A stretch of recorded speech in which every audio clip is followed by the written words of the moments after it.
Discerning Hearts provides content dedicated to those on the spiritual journey. To continue production of these videos, prayers, and more, go to discerninghearts.com and click the donate link found there or inside the free Discerning Hearts app to make your donation. Thanks, and God bless. DiscerningHearts.com presents St. Catherine of Siena, Her Life and Teachings, with Father Thomas McDermott. Father McDermott, who is a Dominican priest, is the author of Filled with All the Fullness of God, an introduction to Catholic spirituality, and Catherine of Siena, Spiritual Development in Her Life and Teaching. Proclaimed a Doctor of the Church in 1970, St. Catherine of Siena is considered one of the great mystical doctors of the Church. Pope Benedict XVI had said that she still speaks to us today and impels us to walk courageously toward holiness, to be ever more fully disciples of the Lord. St. Catherine of Siena, Her Life and Teachings, with Father Thomas McDermott. I'm your host, Kris McGregor.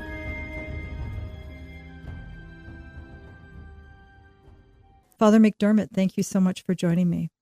Thank you for having me. To be able to talk about St. Catherine of Siena, to learn about her life, to really kind of break open her teachings is just such a blessing. Thank you so much for allowing us to learn from you. You're welcome, Kris, and I'm always really enthused to talk about St. Catherine of Siena because I think she's kind of a hidden gem in the Church, even for us Dominicans, and she was a Dominican herself, so I'm very glad to be here. How did you first come across her? Well, I always tell people it wasn't love at first sight because I found it difficult getting into her major work, which is the dialogue. Mm-hmm. And I tried that when I was a Dominican student brother. That's what we call our seminarians. A fresh translation in English of the dialogue had come out when I was in the studium. That was around 1981, I believe. I tried reading it. I didn't make a serious attempt, maybe 10 pages, and I put it down. And I was not to pick it up again until about probably 14 or 15 years ago when at the Angelicum in Rome, I signed up for a course on St. Catherine of Siena under Sister Mary O'Driscoll, an Irish Dominican sister who spent her life studying St. Catherine. And she gave us various options in the course to pursue, and one of them involved reading more of the dialogue than I'd ever read before. And so I wanted something to force me to do that. So I read a major chunk of the dialogue for the first time. And as Sister Mary always said, it can be a little slow going, but every so often you come across nuggets of gold that really make you light up and feel like it's worth it. So that was only about 12 years ago, I guess. I think maybe some, when they try to come to know her, begin reading the accounts of her life, which for many seem almost, can we say, surreal. Do we have a tendency, Father, potentially to dismiss it because we think it's overly pious presentation of her life? Very much so. And, Catherine's reputation initially spread not so much because of her spiritual writings like the dialogue and her many, many letters and prayers, but because of her confessor's biography of her. Raymond of Capua was her confessor. He was a Dominican friar. He was also a close friend of hers. And in the years after her death, good 10 years, I think, he put together a wonderful biography of St. Catherine of Siena. But at the end of the day, it's still a 13th century work. It's almost 800 years old, and we shouldn't be surprised that there's so many differences in the way the book is written.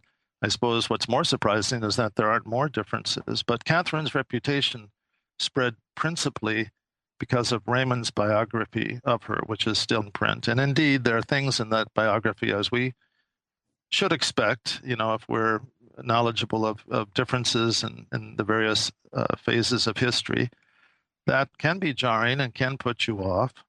But when you study other medieval saints, I think Catherine comes out looking pretty good. There are other saints that are even more jarring in some of their ascetical practices, mortification of the flesh, and so on. Should we really, truly be all that surprised when we read those works, when we have in our own contemporary experiences people like Padre Pio? When you look at his life, if you were to read it on paper, would seem extraordinary, maybe even impossible, but yet we have all this pictorial evidence and firsthand experience of those who are still living that indeed many of these things are very possible. Yes, very possible. Well, I think, I believe that everything Raymond wrote was probably literally true. It's the biography that he wrote of her is an unusual biography because at the end of every section, he cites his sources. And when he can't remember exactly what he said, he admits it. I just think that's a very unusual feature for a 13th century book about a saint. But, as I've come to study and think about St. Catherine of Siena over the years, now probably I've been doing this for 15 years, I find all the things that Raymond writes about in his book very believable. I think for modern people, we're so secularized to an extent that we're not even aware of it. These features of the lives of the saints many times are just unimaginable.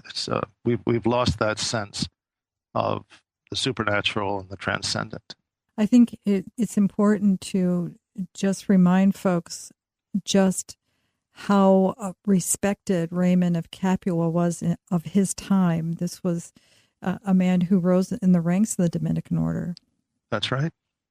Yeah, he became, after Catherine's death, and she predicted it, that he would become a master general. That's the superior general of the Dominican order. And he was a reformist. He wanted to get the Dominican Friars back to the original charism of St. Dominic, and that was something that was very dear to Catherine's heart, too. And by and large, he succeeded. But he was a canon lawyer. He was a very educated man for his day, from a noble family, very rational person. And I think it must have had a very expansive heart to have been so touched by St. Catherine of Siena. And I would say just that St. Catherine's greatest miracle, I mean, there are a lot of the usual miracles you would expect of certain saints to be found in Raymond's biography, and some that are exceptional. But the greatest miracle, I think, is the effect that she just had on ordinary people, that she was what we would call a people person. And the accounts of her indicate that many times people would come weighed down with so many problems, and they would go away laughing. They were so happy after talking with her. And one time she was surrounded by as many as 1,000 people, who just wanted to see her or even touch her, if that's all they could do. It was the age of faith. I think it's important, too, that we have a sense of Siena, of this area of Tuscany that is so influenced by the Dominicans of the time. Right. Well, when Catherine was living, and Italy was not a single country. That came centuries later, around 1870, with Garibaldi uniting the Italian peninsula. 14th century, let me say, the 1300s, when she lived. Italy consisted of a number of city-states and republics and kingdoms, and Siena was a little city-state, quite a powerful city-state for its day. It was always in competition with its larger neighbor, Florence. Siena, in the history of Italy, remained loyal to the popes, generally speaking, whereas Florence rebelled a few times and was placed under papal interdict. There were many different types of government in Siena. They would have coups, and a different type of government would come in. I think it's fair to say that certain noble families, aristocratic families, took turns at various times in the history of governing the city. I think we can begin to explore the life of this incredible saint. Her lifespan would only be, 33 years? 33, right. Wow. And yet it began at such an early age for her. Talk to us, if you would, Father, about her parents, about her family, this community, essentially, she was born into. From all indications, they were an ordinary Catholic family for the day. They went to Mass. They lived just about a small block from the Dominican church in Priory, which was just up the hill from their house in Siena. The church is still standing, San Domenico, and the house is there, highly decorated into a sanctuary now. It's kind of hard to imagine where the house is in the midst of all the marble and stuff, but it gives you an idea of how close the church and the house of St. Catherine were. She grew up in a family of something like 24 children. never really made a point of it to remember exactly how many. Mm-hmm. Her father was 𝗤𝗵𝗶𝗹𝗱𝗵 Benincasa. Her mother was 𝗤𝗵𝗶. And 𝗤𝗵𝗶 was a practicing Catholic, as was her husband. But 𝗤𝗵𝗶 was a bit dense. She could never understand St. Catherine of Siena or her desire to commit herself wholeheartedly to the Lord by taking a vow of celibacy and doing all the things that she did. So they were always on two different wavelengths. But 𝗤𝗵𝗶 eventually relented and allowed Catherine to do as she pleased. But earlier than that, her father understood her. The father reported that he had once seen a white dove, or something that looked like one, land on the head of St. Catherine in her bedroom in the family house. And he took that as a sign from God, that she was marked out as a special person and that he should allow her to do as she pleased. And so she was allowed after a certain point, after much opposition in the family, not to marry and to spend time with the Lord in a little space under the staircase of their family house, which was like a little hermitage for her. She stayed there for 3 years talking to the Lord, and he was talking to her. And it was, as I said, like a novitiate experience for her. We'll return in just a moment to St. Catherine of Siena, her life and teachings, with Father Thomas McDermott. Did you know that Discerning Hearts has a free app where you can find all your favorite Discerning Hearts programming? Father Timothy Gallagher, Dr. Anthony Lillis, Monsignor John Esseff, Deacon James Keating, Father Donald Haggerty, Mike Aquilina, Dr. Matthew Bunson, and so many more. They're all available on the free Discerning Hearts app. Over 3,000 spiritual formation programs and prayers, all available to you with no hidden fees or subscriptions. Discerning Hearts Catholic Podcasts, dedicated to those on the spiritual journey. We now return to St. Catherine of Siena, her life and teachings, with Father Thomas McDermott. She would have some rather strong mystical encounters even at a young age. She did. The very first one, which kind of set in motion her whole spiritual life, happened when she was maybe 6 or 7. And she had been sent to the other side of Siena by her mother to deliver a message to her older sister, Bonaventura. And she was with her slightly older brother, Stefano. They were both children. He was going with her. He was leading the way. And as they left Bonaventura's house and they were coming down this steep hill and could see their house and the church of San Domenico above it on the other side, she looked at the church and she saw above the church a vision of Christ dressed as a pope with like a papal tiara surrounded by saints, one of which was St. Dominic. The Lord didn't say anything to her, but he smiled, he blessed her, and she was completely transfixed. I mean, it was such a beautiful, attractive vision for her. And at a certain point, when her little brother Stefano realized that she wasn't following him, he turned around and yelled at her, hurry up or something. And she diverted her glance from the vision to respond to him. And then when she looked up again into the sky, it was gone, and she cried bitterly. And she drew a spiritual lesson from that, never to take your eyes or your thoughts off the Lord. But that vision, in which, as I said, Christ said nothing, that changed her whole life. From then on, she was never the same. But she was only 6 years old. We might have expected for a child that age to have, a vision of the child Jesus or the Holy Family or something. But it was Christ dressed as a pope, smiling at her, blessing her as if to give her a commission. That was the beginning of everything. Yeah, it is interesting to know the end of the story in regards to her involvement with the papacy down the road. Mm-hmm. Well, she lived during very difficult times. The plague, bubonic plague, struck Siena and the rest of Europe so many times, it seemed like the end of the world. The papacy was in turmoil, not respected. At the beginning of her life, the Pope had been in residence in Avignon and France off and on for something like 70 years, various popes. She was instrumental in bringing the Pope back to Siena.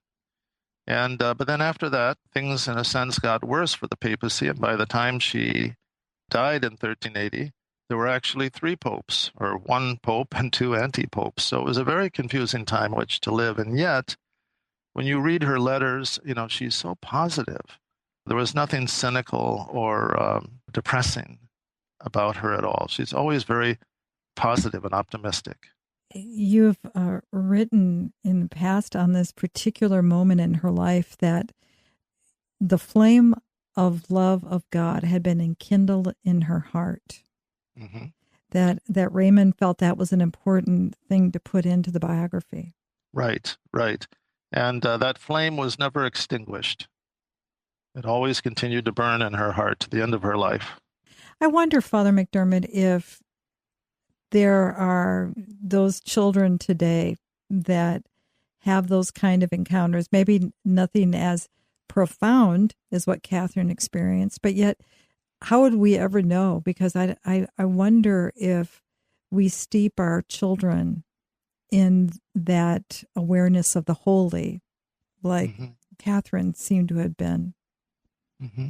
Well, I think in families where they do steep their children in the holy, as you say, that such things do happen. I'm thinking of a family in my own parish here in Chicago where I think that such a thing would be very possible.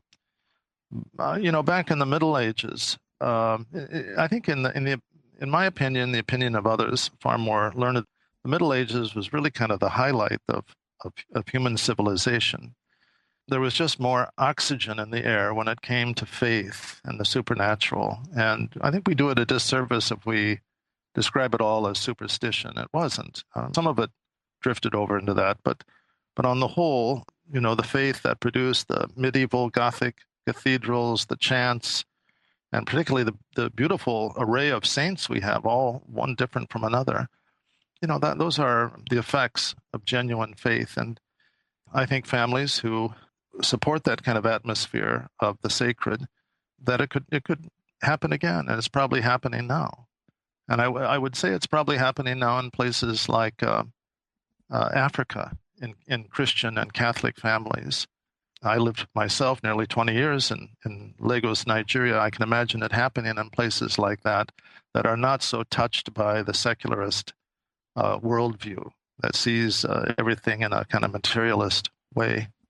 In this particular vision of the royal Christ, this left her, I think as you would put it, thirsty. Just the word thirsty in relation to wanting to know in a more personal way Jesus Christ. I mean, don't you think, Father, that today we spend so much time trying to learn things that we miss the opportunities for that otherness? I don't know how else to describe it. How do we intellectually thirst for something? Mm-hmm. Well, we're bombarded by so much data and information today, but how much of it has any direct application on the quality of our lives, is another question. Catherine did talk about the necessity of being thirsty, and this was her way of talking about desire, which is a perennial theme, or was a perennial theme in medieval spirituality, that we have to have desire for God, desire for union with Him. And that our desire for God, which many times is implicit or latent, and leads us to, and because of our fallen human nature, leads us to the wrong places, and people become drug addicts and all the rest, is a reflection of God's desire to be in a relationship with us. So St. Thomas Aquinas and probably the other scholastic theologians said that human desire for God, to be united with something and ultimately with God, is a vestige, that's the word they used, of God's desire to be with us. And Catherine would sometimes use the word of hungry or thirsty. And I think that's one reason, because we've lost that sense of desire, and we have a feeling of complacency, I think, when it's come to the faith, and we've lost a sense, even a little sense of curiosity in what the faith is about, or what Jesus said in a particular parable, what it might mean. It's a reflection of a lack of desire, which really doesn't serve us well. And the result of a lack of desire is a kind of boring faith life, that doesn't really impact our day-to-day lives. So the necessity of desire is still very much there, and Catherine talks about it. In our future conversations, we'll talk more about other events in her particular life. But in reflecting on the close of this episode, what would you take away from what we can learn from these childhood experiences of Catherine? Well, Catherine had a great love for the Lord, and one of the ways in which she experienced that mystically and in the way of analogy would be through mystical marriage or mystical engagement with the Lord. We don't really know which it was in her mind. It might have been more like an engagement than a mystical marriage. That was kind of a flowering of what happened to her earlier in life. And it's the flowering of ordinary baptismal grace, if I can call baptismal grace in any sense ordinary. So the seeds for her life of grace were planted early on through baptism, through listening to the words of Scripture at Mass, then by reception of the Eucharist, which she desired to do every day. And they germinated. These seeds germinated, and her love expanded. It went from a love of Jesus and eventually deepened into a love also for his body, the body of Christ, the church. Yeah, I also have to think about saints are so often born out of, we talked about this already, but in those families that they challenge them, but they also are encouraging them, and then they surround them with an environment to be able to flourish. Mm-hmm. Yes, I think it would have been hard for the Benincasses to not have done that, given the times in which they lived. We know that in this busy household of nearly 26, 27 people, that because of the plague, there was at least one member of the extended family there who was not a child of 𝗏𝗏 and 𝗏𝗏𝗃𝗏, and he became, this distantly related relative, entered the Dominican order in the priory right up the hill from her house. I think for that to have happened says something good about the religious atmosphere in the house, in the family of the Benincasses. And Catherine tells the story, too, how, when she would see the Dominican friars walking by her house, she was so impressed that when they would pass, she would run out as a little girl and kiss their footsteps. And what she enjoyed most about the Dominicans, or loved most about the Dominicans, was that it was an order that was founded for other people. It was an order that was founded for the salvation of souls. And this, she was extremely dedicated to, the salvation of souls. Wonderful. You have any final thoughts on this particular episode, Father McDermott? Well, I want to say that one of the most interesting features about St. Catherine's life was she didn't live in a religious community. She was a member of what we would call today a third order. So she lived at home. She wore a type of religious habit. Is that she attracted around herself a voluntary community of mostly young people who were drawn from, in many cases, noble families in Siena, and she was not of noble birth. Her father was a merchant. She could not read or write. The young women from noble families usually could read and write, but there were many, many women like Catherine, of ordinary stock, who could not. There were men and there were women in this group who just enjoyed being around her, and that when she did, after several years, move out from Siena to places like Florence and then Pisa and then Avignon in France and then Rome, this group, which is rather fluid, people would come and go, went with her. And her detractors called them the Catherinati, which means the Catherinized ones, those who kind of came under her spell, we could say. And all of them after her death, many of them after her death, went on for rather illustrious careers, if we can use that word, in the church as religious superiors and what have you. And many of them entered cloistered monasteries of nuns. So they were an impressive group of young people. They were from a higher social class as she was. but they preferred to be with her. And through them, she must have had tremendous influence in the life of the Sienese citizens, and probably in their politics too. Fascinating. I look forward to our future conversations, Father McDermott. Thank you.